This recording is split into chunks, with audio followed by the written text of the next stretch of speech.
Maksudnya tanpa kita sadarin dia sentuh gitu aja dengan tangan dia, itu bakalan bisa dengan sendirinya itu sembuh gitu. Ini Assalamualaikum warahmatullahi wabarakatuh. Selamat malam untuk seluruh para sahabat-sahabat netizen. Malam ini saya Ahmed dan di sebelah saya ada Mbak Priska Indigo yang sudah lama tidak muncul ya. Iya, benar. Ini kita berjumpa lagi. Kita akan sedikit membahas tentang Ibu Daya ya. Apa tanggapan dari Mbak Priska Indigo? Iya. Mungkin langsung aja ya. Ya. Assalamualaikum warahmatullahi wabarakatuh, Mbak Priska. Ya. Ini Mbak Priskanya lagi apa ya teman-teman? Lagi isi ya Mbak Isi? Iya, benar. Oke. Mbak Priska sudah kedatangan kita ya Mbak Pris. Kali ini ingin menanyakan soal Ibu Ida Daya Mbak Pris. Iya, Mas. Ya, seorang yang sudah berumur, yang viral karena media pengobatannya itu sangat unik ya. Cara pengobatannya itu sangat unik, yaitu ada tarian, ada minyak bintang yang berwarna merah, dan pengobatan yang cepat langsung sembuh. Iya, Nah, Mas, iya, Mas. menurut Mbak Pris, kalau dilihat dari kacamata media sosial yang Mbak Pris lihat itu gimana Mbak Pris? Kalau menurut aku sih yang aku lihat tuh Mas, tanpa kita sadarin, tanpa minyak itu pun yang dia pegang aja itu udah bisa sembuh gitu loh Mas, ngerti kan maksudnya?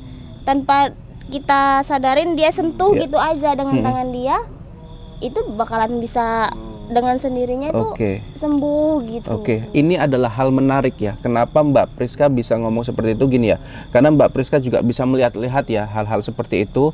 Kenapa Mbak Pris bisa kita garis bawahin dipegang aja ya sama Bu Ida Daya bisa sembuh. Dasarnya gimana Mbak Pris kok bisa gitu? Iya Mas, sebelumnya ya minta maaf nih ya Mas Ahmed untuk para netizen juga, jangan salah tanggap untuk kedepannya gitu kan.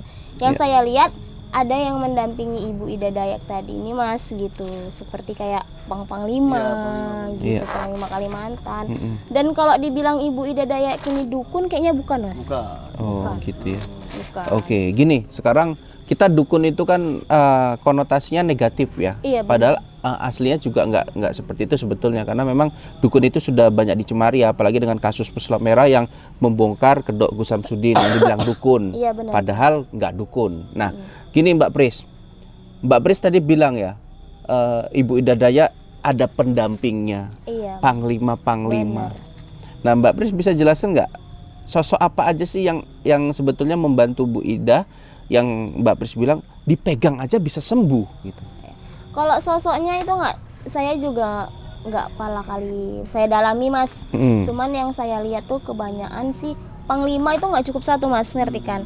Panglima yang menjaga badan dia, yang mendampingi dia untuk mereka yang sedang membutuhkan bantuan dia tuh Mas. Itu memang nggak cuma satu sih Mas gitu. Itu ada beberapa Panglima tadi.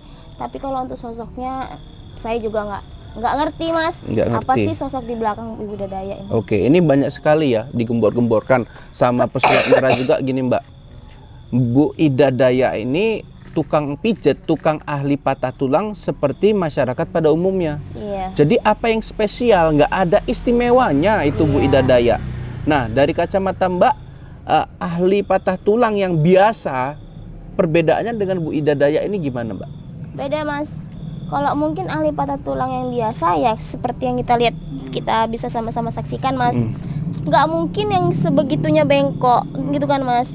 Bisa sampai dipegang dia aja sekarang udah normal gitu kan, bagus lagi tangannya. Orang yang nggak payah ngomong jadi lancar. Iya bener, yang memang udah dari lahir dia itu nggak bisa ngomong, bisa ngomong gitu kan. Tadi Mas, sebenarnya kalau dibilang ahli patah tulang seperti orang biasa enggak Mas. Enggak ya? Enggak. Izin ini Mbak, ini katanya ada dari kabar burung juga bahwasannya yang seperti itu ya, yang dijaga, yang menggunakan kegaiban gitu pada saat pengobatan itu katanya mengurangin umur dari si pengobat tadi, pasien maksudnya? Bukan, misalnya Bu Ida memiliki ilmu yang itulah, ada pendamping dia, pengobatan itu menyelamatkan orang.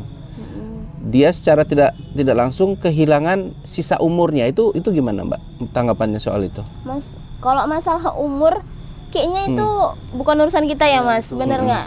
Gitu mas, kayaknya itu udah melenceng sih mas. Udah melenceng ya. Iya, bener. Jadi kalau misalkan ada pemberitaan ketika Bu Ida menyelamatkan seseorang dan yang diobatin itu sehat, selamat, maka umur Bu Ida itu akan berkurang sedikit demi sedikit. Itu nggak benar ya Mbak ya? Enggak sih mas. Enggak ya, nggak pernah ada dengar seperti itu karena Enggak. ada ritual yang katanya setiap pengobatan harus ritual nih. Kita bukan ngomongin Bu Ida, kita Iya, benar. kesampingkan. Oke, ada dukun yang lain yang ketika kita mau sesuatu harus ada tumbal, ya, harus ada ritual yang memang nggak bisa dikatakan sederhana ritual itu. Itu gimana Mbak? Ada loh Mbak, banyak loh ritual seperti itu.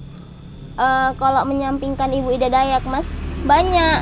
Kalau seperti tadi saya bilang itu dukun, gitu kan.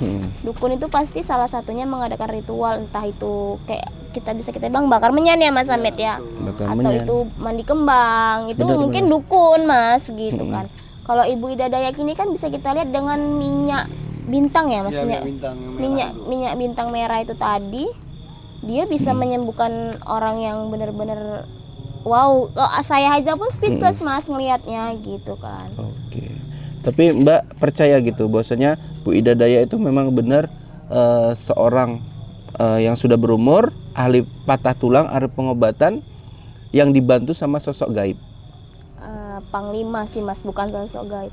Itu Panglima. panglima, kalau bisa kita bilang itu leluhur mereka. Leluhur dia. Iya benar. Berarti itu nyata dulu ya. Iya benar mas. Oke. Leluhur para suku Dayak. Iya benar. Oke, sekarang gini Mbak mungkin kita berpikir gini ya, kalau pengobatan itu kan ada resiko. Kenapa sih Bu Ida itu semua kayak patah ya? Tadi Mbak bilang sempat nyinggung patah bengkok gitu. Iya benar. Kenapa beliau itu nggak berpikir gitu ketika pengobatan itu penuh dengan resiko? Itulah yang perbedaan kita kalau berobat ke rumah sakit kan Mbak, ada resikonya ini gini. Iya benar, situ. banyak efek Nah kenapa sampingnya. Ibu Ida berani dan langsung melakukan eksekusi pengobatan untuk mengobati pasiennya yang mungkin patah tulang atau dan lain-lainnya? Kenapa beliau nggak takut sama resikonya? Gini mas, mungkin dengan kita tanpa kita sadarin, Ibu Ida juga dia ngerti mas masalah urat, kalau bisa kita bilang ya mas. Karena Ibu Ida kan nggak sembarangan narik gitu loh mas. Bener. Ibu Ida tadi ini menarik, dia mengikuti kemana arah tulang tadi mas. Gitu. Nggak asal main tarik gitu aja mas gitu kan.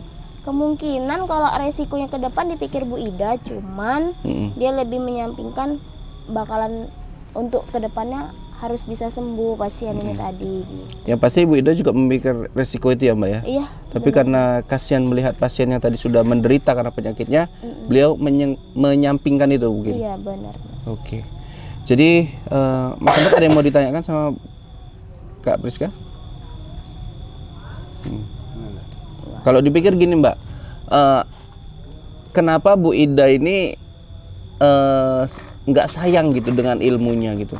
Kenapa semua pasien itu diambil kemudian bayar seikhlasnya? Padahal ilmu beliau itu luar biasa, kemampuan beliau itu luar biasa. Benar.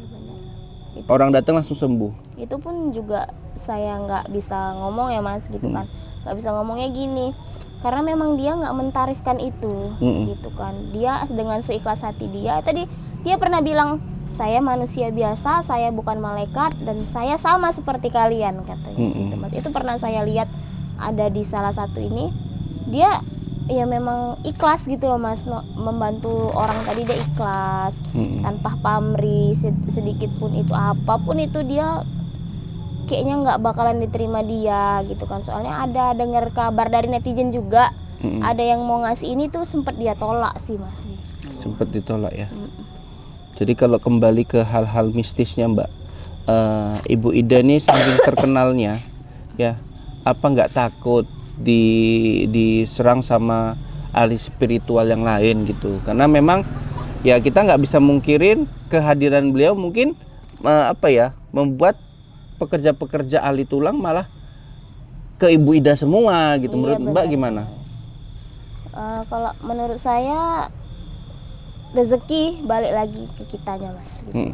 Kalau memang kitanya percaya. Intinya kalau kita mau berobat ke Ibu Ida Dayak juga kita harus percaya ya Mas Amet. Ya, betul. Kalau kita nggak percaya, itu apapun ceritanya Ya, tuh nggak pasti bakalan nggak sembuh. Ke sembuh dokter Mas. pun kalau Gitu. kita nggak percaya, Ke ya, mau kita ke Niatan medis, tadi ya, Mbak, ya? iya benar. Mau Niatan kita ke luar medis, biasa. mau kita ke dukun, ataupun itu kita ke Ibu Ida Dayak. Mm-mm. Kalau nggak ada salah satunya untuk niat serius, untuk niat memang benar-benar sembuh, Mm-mm. itu nggak bakalan sembuh Mas. Iya, saya setuju dengan Mbak Priska. Tapi kalau ini kan Bu Ida nih, dia kan nggak ditalip. Mm-mm. Kalau seumpamanya dia sudah maju dibuat ke pasang talip, apakah Sam tetap mujarab seperti sekarang apa mulai berkurang? Kalau itu kita balik lagi ke rezeki Mas. Nah, Tapi itu kalau dia. yang saya lihat ya Mas, Karena kayaknya banyak seperti itu, kalau dia sudah pasang talip itu berkurang. kurang. pasiennya. Benar itu Mas. Karena itu dia dengan nggak dengan Nah, lagi sudah nggak ikhlas ikhlas hati lagi, dia Mas, karena gitu udah loh. materi dia. Iya benar, yang dituju dia udah materi, bukan lagi dia membantu, tapi dia menuju materi. Gitu. Oke Mbak Pris, kita bahas lagi ke masalah pesulap merah nih ya, yang asik mengusik ya. Padahal beliau itu bolak-balik bilang siapa yang nyenggol si Ida Dayak, siapa yang, tapi tidak sadar dia menyenggol Iya gitu loh Mbak. benar Mas.